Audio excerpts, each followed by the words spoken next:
Nous avons déjà appris à relier des listes déroulantes entre elles, que ce soit avec Excel, Access ou même Word. Mais ce qu'il y a de plus étonnant, et c'est ce que nous allons prouver, il est possible d'enrichir et d'articuler des listes déroulantes sur un formulaire Access sans que celui-ci n'héberge la moindre donnée. Ce prodige est rendu possible par communication avec Excel en allant piocher les informations dynamiques sur les feuilles d'un classeur. Sur l'exemple illustré à l'écran, malgré l'absence totale d'informations dans cette base, lorsque l'utilisateur déploie la première liste déroulante du formulaire, des départements lui sont proposés.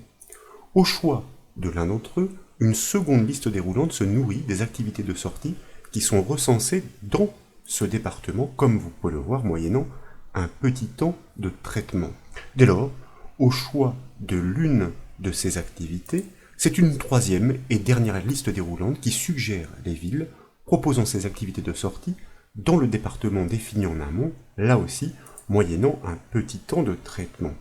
Et enfin, l'utilisateur va définir une ville qui recense ces activités dans ce département pour que l'extraction des activités correspondantes issues de la feuille Excel soit livrée dans le sous-formulaire du dessous. En l'occurrence, c'est une mauvaise pioche ici, puisque pour cette ville, nous n'avons qu'une seule activité. Nous pourrions peut-être tenter de choisir une autre ville pour voir ce qu'il en est, par exemple avec Vals-les-Bains pour l'activité hôtel-restaurant, et vous voyez que effectivement nous obtenons cette fois-ci 3 enregistrements en retour. Ici, dans ce premier des deux volets, l'objectif est d'articuler des listes déroulantes sur un formulaire à partir de données externes. Nous chargerons de l'extraction dans un deuxième temps. Pour aboutir ces travaux, nous suggérons de porter l'étude sur un formulaire Access offrant ces listes déroulantes, accompagné d'un classeur Excel, embarquant les données à piloter. Comme toujours, ces sources sont offertes au téléchargement depuis le site bombage.fr. Vous le verrez après décompression, vous obtiendrez 2 fichiers. Il s'agit de celui de la base de données Access et de celui du classeur Excel associé. Pour débuter, je vous invite à double-cliquer sur le fichier de la base de données pour l'ouvrir dans Access, à cliquer bien sûr sur le bouton « Activer le contenu » pour libérer les ressources. Et comme l'indique le volet de navigation sur la gauche, cette base de données est constituée d'une table nommée « Tes sorties » et d'un formulaire nommé « F-Ville ». Si vous double-cliquez sur la table « Tes sorties » pour l'afficher en mode feuille de données, vous constatez, comme nous l'avons annoncé, que cette table est vide, prouvant que cette base est dépourvue de données. Nous allons donc fermer cette table, et désormais je vous invite à double-cliquer sur le formulaire F-Ville pour l'exécuter. Ce dernier est effectivement pourvu de 3 listes déroulantes à articuler, ainsi que d'un sous-formulaire, comme nous l'avons vu en préambule, pour restituer les données correspondantes au choix en entonnoir. Mais là encore, aucune de ces zones ne transporte la moindre information. Nous proposons maintenant de découvrir à quel endroit cette application Access peut se nourrir des informations pour donner vie à ce formulaire. Donc, dans le dossier de décompression, cette fois, je vous invite à double-cliquer sur le fichier XLSX pour l'ouvrir dans Excel. Et c'est la seconde feuille de ce classeur qui est nommée liste, qui nous intéresse et qui s'affiche par défaut. 3 listes déroulantes sont déjà articulées entre elles. Elles sont placées en cellules respectives B5, C5 et D5. Pour preuve, ici, regardez, nous allons choisir un autre département, constater que les activités et villes de ce département s'actualisent aussitôt. Pour ce département, nous allons donc choisir une activité, comme pourquoi pas les restaurants, et vous voyez que là, en l'occurrence pour les données dont nous disposons dans ce département, que les villes sont assez restreintes, donc nous pouvons choisir l'une d'entre elles, la ville de Valence. Donc ces données s'actualisent sur la droite en colonne J et K plus précisément, puisque la liste des départements en colonne I est statique, et à partir de la ligne 5. Donc il s'agit des colonnes 9, 10 et 11. Ces remarques sont importantes pour la suite. Vous l'avez compris, c'est avec ces plages dynamiques que nous devons communiquer depuis Access pour nourrir les 3 listes déroulantes à articuler sur le formulaire. Nous allons découvrir quelques procédures VBA existent déjà.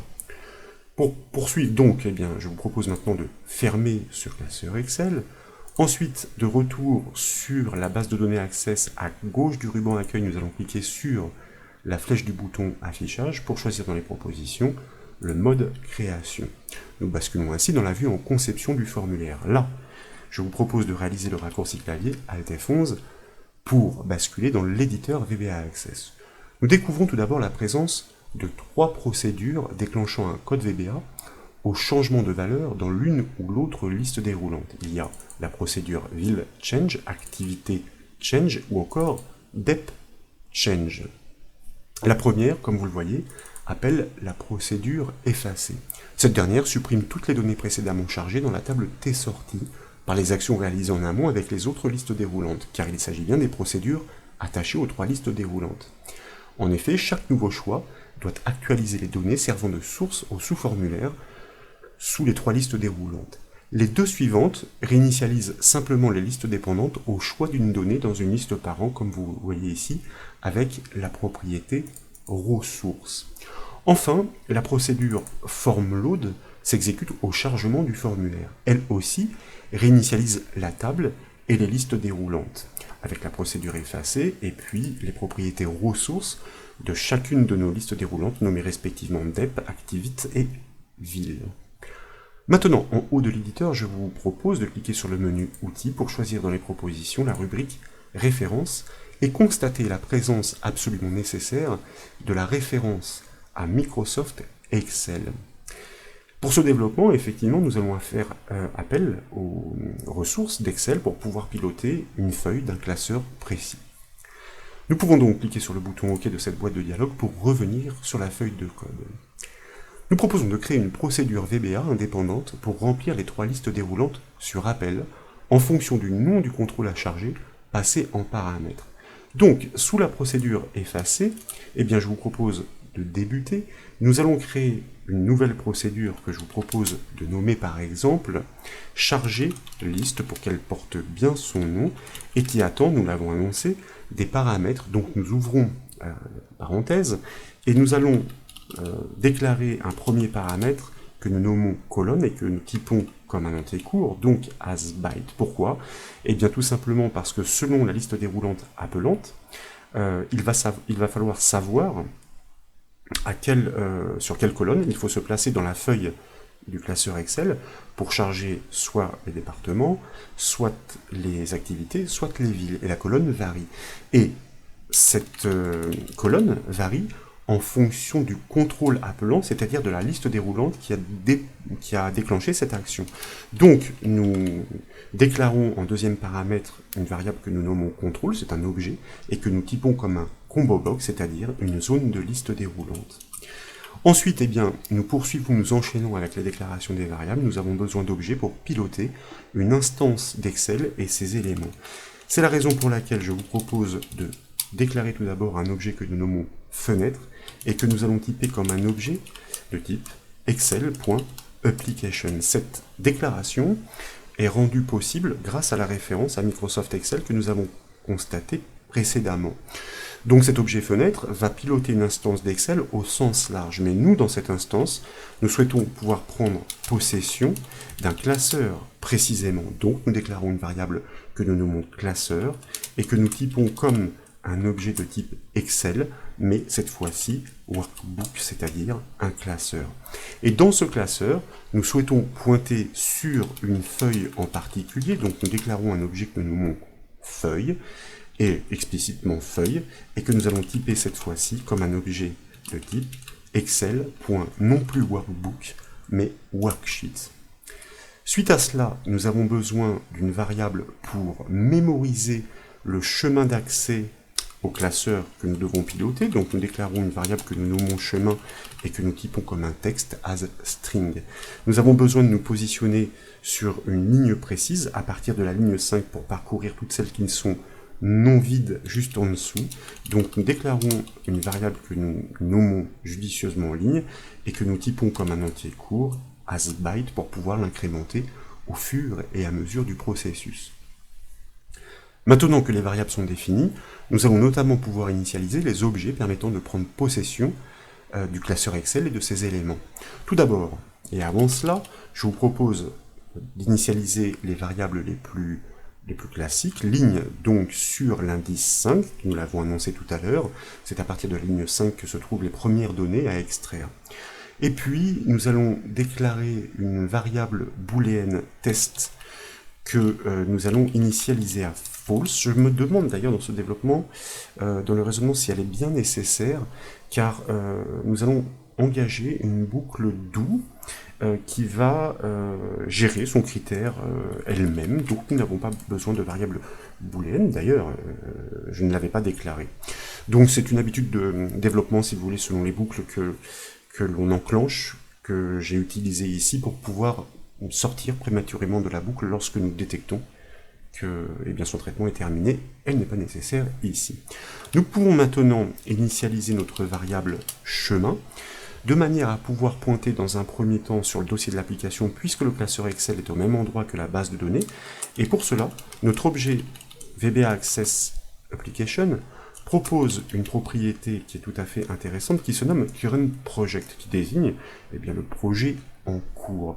Et par voie hiérarchique, nous pouvons atteindre sa propriété enfant, qui se nomme Path, qui renvoie le chemin d'accès complet au dossier de l'application de la base de données Access, auquel nous allons concaténer, entre guillemets, et avec un anti-slash pour bien entrer dans ce sous-dossier, le nom du classeur Excel.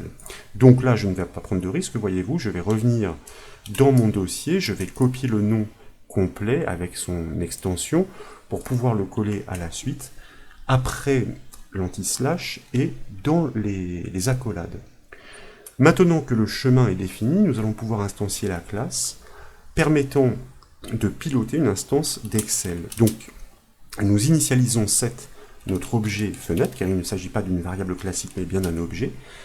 Grâce à notre fameuse fonction createObject, Dieu sait que nous avons pu l'utiliser à maintes reprises pour instancier des classes. Alors, tant qu'à faire, je vais respecter la classe, même si ce n'est pas bien grave ici, sur l'attribut qui se nomme Excel.application. Là, nous ne sommes pas aidés par IntelliSense puisque nous faisons appel à des ressources externes. Grâce à cette valeur en paramètre de la fonction createObject, nous instancions la classe Excel et notre objet fenêtre hérite désormais des propriétés et méthodes pour piloter l'une de ces instances. Pour preuve et dans l'enchaînement, nous allons initialiser notre variable classeur pour pointer sur le classeur précisément défini, ou plutôt représenté par la variable chemin, grâce donc à notre variable, notre objet fenêtre, qui désormais, comme vous pouvez le voir, IntelliSense se déclenche, offre des propriétés et méthodes pour piloter Excel. Et parmi ces propriétés, celle qui nous intéresse en premier lieu est la collection Workbook, ce qui par défaut représente l'ensemble la collection des classeurs Excel. Donc jusque-là, en fait, nous ne représentons encore rien, mais encore une fois, par voie hiérarchique, nous pouvons atteindre sa méthode open pour pouvoir définir en paramètre le classeur dans cette collection que nous souhaitons ouvrir, représenté par cette variable, ce chemin d'accès complet. Donc cette fois-ci, la variable classeur pointe bien sur le classeur qui nous intéresse, donc nous allons pouvoir initialiser grâce à cet objet classeur, notre objet feuille. Vous voyez, nous exploitons maintenant notre objet classeur qui a aussi hérité des propriétés et méthodes pour preuve, qui représente bien le classeur qui nous intéresse, qui offre la collection Worksheets, qui cette fois désigne toutes les feuilles de ce classeur, mais seule l'une d'entre elles nous intéresse, elle se nomme list. Nous l'avions constaté, donc nous passons ce nom en paramètres et entre guillemets. Désormais, nous allons pouvoir procéder, mais avant cela, je vous propose un réglage qui est tout à fait opportun. Sur cette instance Excel, nous allons exploiter la propriété visible que nous allons régler à false. Pourquoi? Tout simplement parce que nous souhaitons que le traitement se fasse en tâche de fond. Il n'est pas question, lorsque nous allons changer de valeur dans les listes déroulantes du formulaire Access, de voir à chaque fois une nouvelle fenêtre d'Excel s'ouvrir. Avec cette propriété visible réglée à false, le traitement, si vous voulez, va se faire en mémoire via cette instance Excel, mais à aucun moment la fenêtre ne va s'afficher à l'écran. Pour chaque numéro de colonne passé en paramètres, nous devons maintenant analyser toutes les cellules qu'elle contient, tant qu'elles ne sont pas vides. Et c'est la raison pour laquelle je reviens sur cette petite bévue de tout à l'heure. La variable booléenne n'est pas nécessaire, puisque ici, nous allons enclencher une boucle do while sur les cellules de notre feuille. Nous pouvons les atteindre grâce à notre objet feuille, propriété cells, qui désigne la collection des cellules de la feuille, mais là en l'occurrence, nous allons lui dire de pointer sur la cellule qui est située pour la première en ligne 5, mais nous allons la faire progresser, et en colonne à l'indice qui est défini par le paramètre passé à cette procédure. Ligne colonne, point value pour accéder à son contenu. Nous sommes soit dans la colonne I, soit dans la colonne J, soit dans la colonne K, c'est-à-dire soit les départements, soit les activités, soit les villes. Tant que cette cellule n'est pas vide, eh bien ma foi, nous allons poursuivre le traitement. N'oublions pas de borner tout de suite notre boucle do. Et là, que devons-nous faire? Eh bien, à chaque passage, dans le contrôle qui est passé en paramètre, il peut s'agir de la liste déroulante nommée dep, de celle qui est nommée activite, ou encore de celle qui est nommée ville, eh bien nous allons exploiter sa propriété addItem pour ajouter un nouvel élément, en l'occurrence, eh bien le contenu de la cellule que nous sommes en train d'analyser sur la feuille Excel. Il peut s'agir des départements, des activités, des villes, une fois encore. À l'indice de ligne en cours et pour la colonne mentionnée, donc en paramètre de cette procédure, propriété value pour accéder à son contenu. Et bien sûr, pour ne pas risquer une boucle infinie et pour pouvoir bien faire progresser l'analyse, nous n'oublions pas à chaque passage dans cette boucle d'incrémenter notre variable ligne pour placer le pointeur de lecture sur la ligne suivante et ainsi récupérer les départements suivants ou les activités suivantes ou encore les villes suivantes. Pour coder proprement, et vous le savez, nous devons maintenant détruire les objets qui ne sont plus utilisés à l'issue du traitement. C'est la raison pour laquelle, après la boucle, nous allons tout d'abord exploiter la méthode kit de notre objet fenêtre pour mettre fin à cette instance Excel, mais surtout nous allons détruire les objets pour libérer la mémoire. Donc nous réinitialisons tout d'abord notre objet fenêtre à nothing, c'est ainsi que nous le détruisons, nous en avons l'habitude désormais, et nous allons faire de même avec nos deux autres objets. Il y a l'objet classeur, et ensuite il y a l'objet feuille. Pour que cette procédure soit exécutée, cela va de soi, elle doit être appelée, à de multiples occasions d'ailleurs. Son premier appel doit intervenir au chargement du formulaire pour remplir la première liste déroulante, DEP, des départements énumérés dans la feuille Excel. C'est la raison pour laquelle je vous propose de revenir dans la procédure form_load, chargement du formulaire, et là effectivement, nous allons appeler notre procédure, donc que nous avons appelée charger liste, celle que nous venons de coder, pour lui dire de pointer sur l'indice de colonne des départements, la colonne 9, je vous le rappelle, et que le contrôle concerné, c'est le contrôle dep, celui qui doit être chargé. Pour tester, je vous propose d'enregistrer les modifications, de revenir sur le formulaire Access, de l'exécuter par exemple avec la touche F5 du clavier, et puis de déployer la liste déroulante qui était vide jusqu'alors, je vous le rappelle. Et comme vous pouvez le constater, bien que cette base de données, une fois encore, soit dépourvue de données, cette première liste est remplie de nombreux départements. Nous les avons récupérés depuis la feuille Excel avec succès. Maintenant, à chaque fois qu'un département est choisi, la liste des activités doit s'adapter. Et dès qu'une activité est sélectionnée, avec cette deuxième liste, eh bien la liste des villes, concordant avec le département et l'activité, doit être actualisée. Nous devons donc réaliser l'appel de la même procédure au changement de valeur dans ces listes déroulantes. Je vous propose donc de revenir dans l'éditeur VBA Access. Cette fois, nous allons nous positionner dans la procédure depChange, c'est-à-dire au changement de département, pour appeler de nouveau notre procédure charger liste, mais cette fois-ci, nous devons charger la liste des activités. Les activités sont situées en colonne 10, je vous le rappelle, dans la feuille Excel, et le contrôle concerné, celui qui doit être chargé, se nomme Activity. Et puis, eh bien, dans l'enchaînement, nous allons faire d'une pierre deux coups. Nous allons nous positionner dans la procédure ActivityChange pour pouvoir, au changement d'une activité, charger la liste des villes. Donc, ces villes sont situées en colonne 11 et la liste déroulante à charger se nomme ville. Nous pouvons enregistrer les modifications, revenir sur notre formulaire Access, déployer la liste déroulante des départements. Là, je vous propose de choisir l'un d'entre eux, comme pourquoi pas la Drôme. Moyennant un petit temps de traitement, eh bien vous constatez que nous réceptionnons a priori toutes les activités concernées. Nous choisissons l'une de ces activités et nous pouvons enfin déployer la liste déroulante des villes. Alors ici, vraisemblablement, ça tombe bien grâce au dernier choix que nous avons fait, nous obtenons bien la liste des villes. Ce n'est pas le cas sur lequel je souhaitais tomber, je ne me souvenais plus que j'avais fait le test avec le département de la Drôme, qu'à cela ne tienne. Regardez, nous allons choisir maintenant le département du Var, Vraisemblablement, nous récoltons bien ces activités. Nous choisissons pourquoi pas les restaurants dans le Var. Et ensuite, eh bien, nous allons déployer la liste des villes. Donc elle réagit bien cette liste, mais un problème saute aux yeux, là vous le constatez, il ne s'agit plus des villes du département choisi en amont, du Var, elle n'a pas changé cette liste des villes. Sur l'exemple illustré à l'écran, Valence et Tain-l'Hermitage appartiennent au département de la Drôme, c'est-à-dire au département que nous avons choisi lorsque nous avons fait la simulation tout à l'heure depuis la feuille Excel. La raison est toute simple, nous travaillons sur des plages figées. Pour que les activités s'adaptent au département et que les villes s'adaptent au département et à l'activité, nous devons influer sur les valeurs des cellules B5, C5 et D5, celles des listes déroulantes reliées sur la feuille Excel lorsque nous avons fait la démonstration. C'est en fonction des choix dans ces zones que ces plages réagissent sur la feuille Excel. En d'autres termes, nous devons y inscrire les choix émis par l'utilisateur depuis le formulaire Access.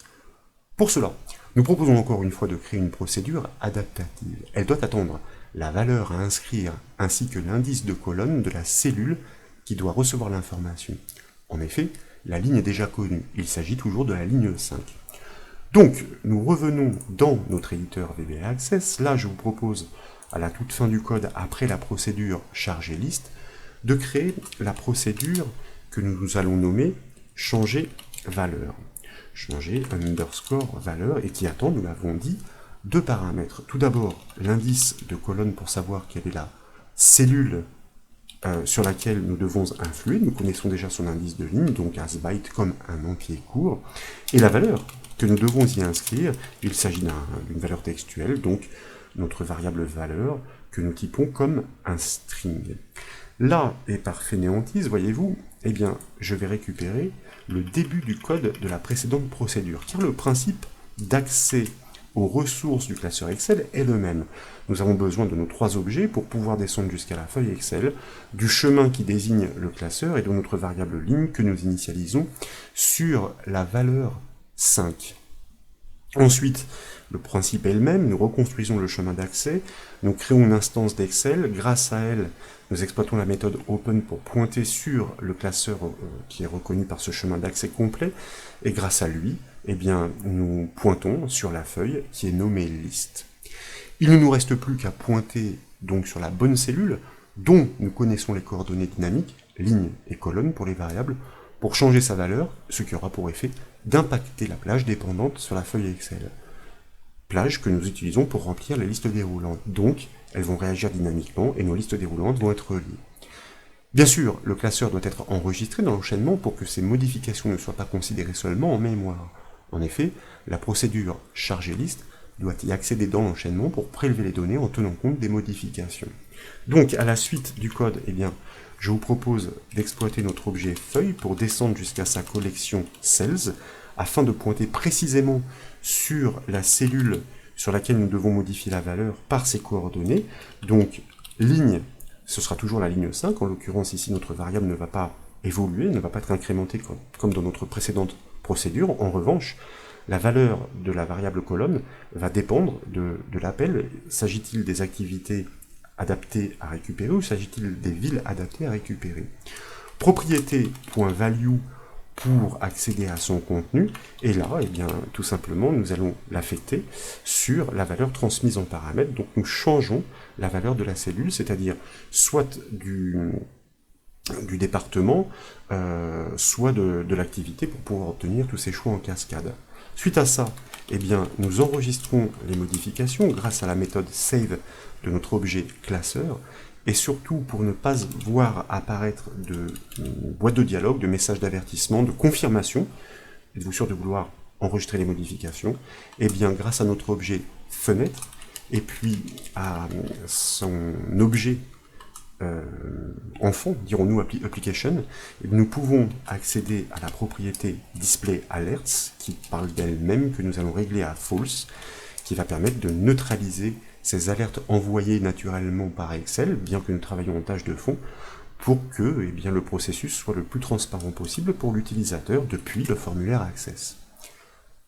Avant de réaliser l'appel de cette procédure, comme précédemment, nous devons détruire les objets pour libérer la mémoire. Et ma foi, qu'à cela ne tienne, nous allons récupérer des instructions qui existent déjà, il n'est pas nécessaire de les recoder, les objets sont strictement identiques, fenêtre.kit, et nous réinitialisons set chacun de ces objets à nothing pour les détruire et libérer la mémoire. Pour que les listes déroulantes réagissent désormais entre elles, nous devons appeler cette nouvelle procédure à 2 reprises, au changement de département et au changement d'activité. Et bien sûr, cet appel doit intervenir avant celui de la procédure chargée liste, car lorsque les plages seront mises à jour grâce à cet impact de ce changement de valeur dans ces listes déroulantes sur la feuille Excel, la procédure chargée liste pourra récupérer les plages dynamiques ainsi réactualisées sur la feuille. Donc, tout d'abord, nous allons remonter dans notre procédure dep_change, nous nous plaçons avant l'appel de la procédure chargée liste, et là, eh bien, nous appelons cette fois-ci notre procédure changer valeur, à laquelle nous allons passer l'indice 2, colonne B, nous l'avions constaté, le département de la première liste déroulante pour les départements donc, eh bien en colonne B. Et nous lui passons le choix de l'utilisateur depuis le formulaire Access, donc dep.value, dep, je vous le rappelle, étant le nom de la première liste déroulante, celle des départements. Puis nous devons faire de même au changement d'une activité pour actualiser les villes sur la feuille Excel et pouvoir les charger dans notre troisième liste déroulante nommée ville. Cette fois-ci, eh bien, l'activité dépendante se situe en colonne 3, en colonne C de cette feuille, toujours en ligne 5 bien sûr, et la valeur que nous devons lui passer pour le département choisi en amont est celle de l'activité choisie par l'utilisateur par le biais de la deuxième liste déroulante sur le formulaire Access. Je vous propose de nouveau d'enregistrer les modifications, de revenir sur le formulaire Access.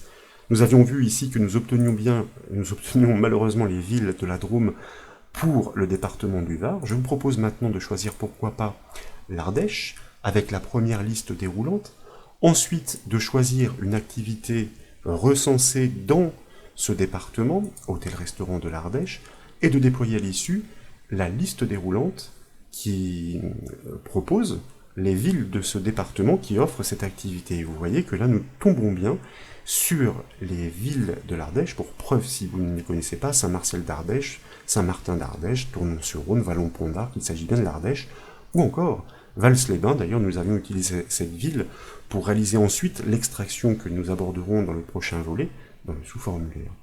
Et si nous revenons maintenant dans notre liste déroulante des départements pour pouvoir choisir le Var et pouvoir bien mesurer la différence qu'il y a désormais par rapport au premier test que nous avons réalisé, nous choisissons une activité, vous voyez que eh bien, cette liste est un peu plus restreinte qu'elle ne l'était précédemment pour le département de l'Ardèche.